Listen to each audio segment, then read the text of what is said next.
বিসমিল্লাহির রহমানির রহিম সূরাহ আন-নূহ ইন্না আরসালনা নূহান ইলা কওমিহি আন আনজির কওমাকা মিন ক্বাবলি আন ইয়াতিয়াহুম আযাবুন আলীম।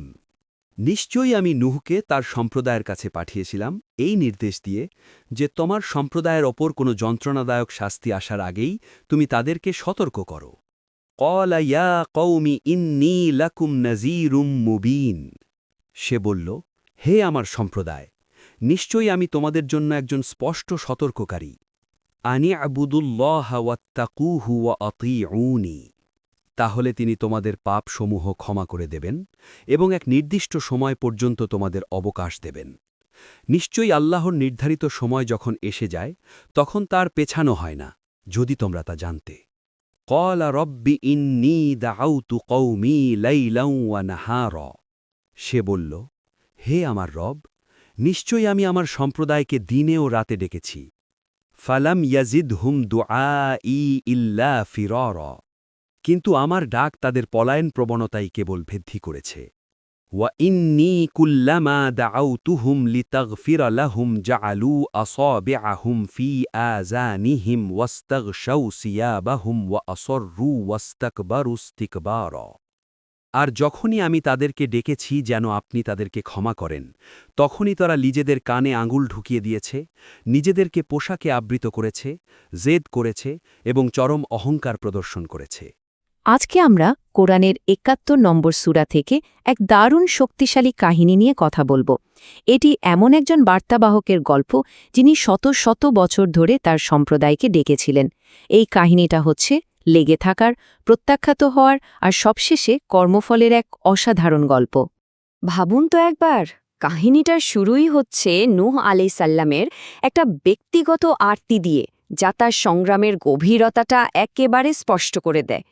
একটু চিন্তা করে দেখুন, দিন রাত কোনো থামাথামি ছাড়া কাউকে ডেকে যাওয়া, এটা তার মিশনের প্রতি কী পরিমাণ নিষ্ঠা ছিল তা চোখে আঙ্গুল দিয়ে দেখিয়ে দেয়। তো চলুন আমরা এই আহ্বানের একেবারে শুরুতে ফিরে যাই।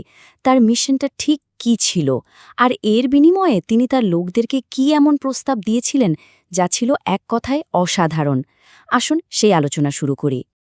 দেখুন, নূহ আলাইহিসসালামের আহ্বানের মূল কথাটা কিন্তু একদম সহজ ছিল। এক আল্লাহর ইবাদত করা আর তার কাছে ক্ষমা চাওয়া। মানে এর মধ্যে কোনো জটিল ফিলসফি ছিল না, ছিল মুক্তির দিকে একটা সোজা রাস্তা। এই ব্যাপারটা খেয়াল করে দেখুন, প্রতিদানটা কতটা অবিশ্বাস্য। তাদের কাছে চাওয়া হয়েছিল খুব সাধারণ কিছু, তাই না? আল্লাহর ইবাদত করা আর ক্ষমা চাওয়া। কিন্তু এর বদলে যে পুরস্কারের কথা বলা হয়েছিল সেটা ছিল বিশাল, অপরিসীম।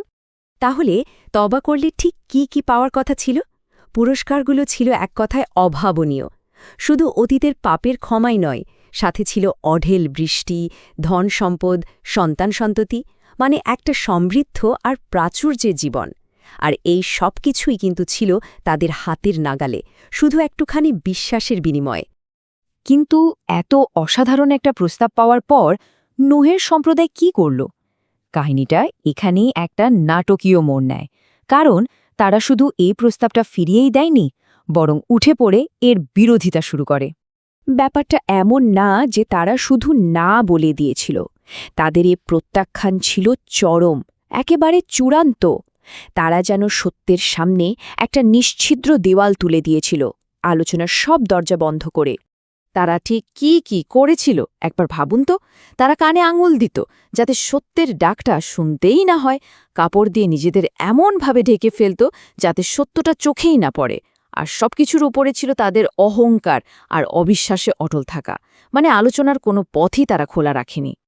যখন সব চেষ্টা ব্যর্থ হল, বারবার প্রত্যাখ্যাত হওয়ার পর নূহ তখন সরাসরি তার রবের দিকে ফিরলেন।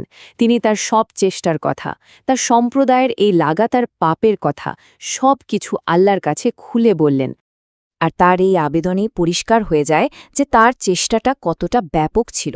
তিনি কিন্তু হাল ছাড়েননি, শত শত বছর ধরে চেষ্টা করে গেছেন, কখনো সবার সামনে, কখনো বা একা গোপনে। মানে সম্ভাব্য সব উপায়েই তিনি তাদের কাছে পৌঁছানোর চেষ্টা করেছেন। তার এই চেষ্টার দুটো দিকই ছিল।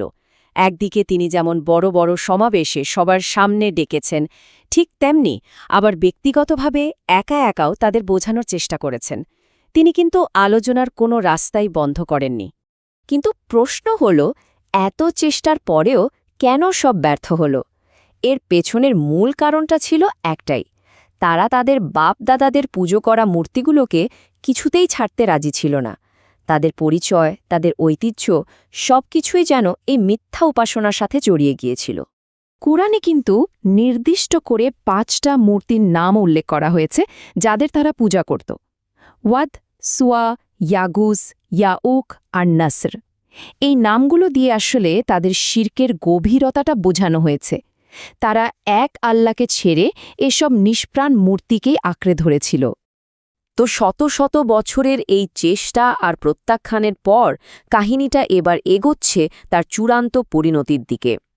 বারবার সাবধান করার পরও যারা নিজেদের পাপের ওপর অটল ছিল, তাদের ভাগ্যে শেষ পর্যন্ত কি ঘটল? এখানে একটা বিষয় খুব পরিষ্কার, তাদের যা পরিণতি হয়েছিল তা ছিল তাদের নিজেদেরই কাজ আর সিদ্ধান্তের ফল। এটা হুট করে ঘটে যাওয়া কোনো ঘটনা ছিল না, বরং লম্বা সময় ধরে করা অবাধ্যতার এক অবশ্যম্ভাবী পরিণতি। তাদের পাপের শাস্তি ছিল 2 রকমের।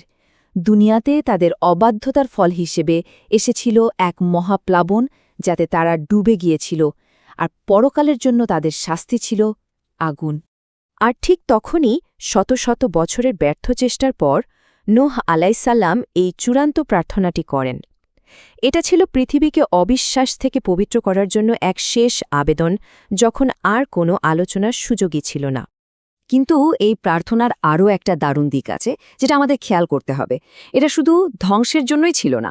নূহ আলাইহিসসালাম যারা ঈমান এনেছিল তাদের জন্য, এমনকি তাদের বাবা মায়ের জন্য আল্লাহর কাছে ক্ষমা আর করুণা চেয়েছিলেন। এটা তার চরিত্রের ন্যায় বিচারের পাশাপাশি দয়ার দিকটাও তুলে ধরে। কাহিনীটা তো এখানেই শেষ, কিন্তু এর বার্তাটা আজও জীবন্ত। সত্যের পথে টিকে থাকা, প্রত্যাখ্যাত হয়েও চেষ্টা চালিয়ে যাওয়া, আর কর্মের অবশ্যম্ভাবী পরিণতি। এই প্রাচীন আখ্যান আজকের দিনে আমাদের জন্য কী বার্তা রেখে যায়? এই প্রশ্নটাই আপনাদের জন্য রইল।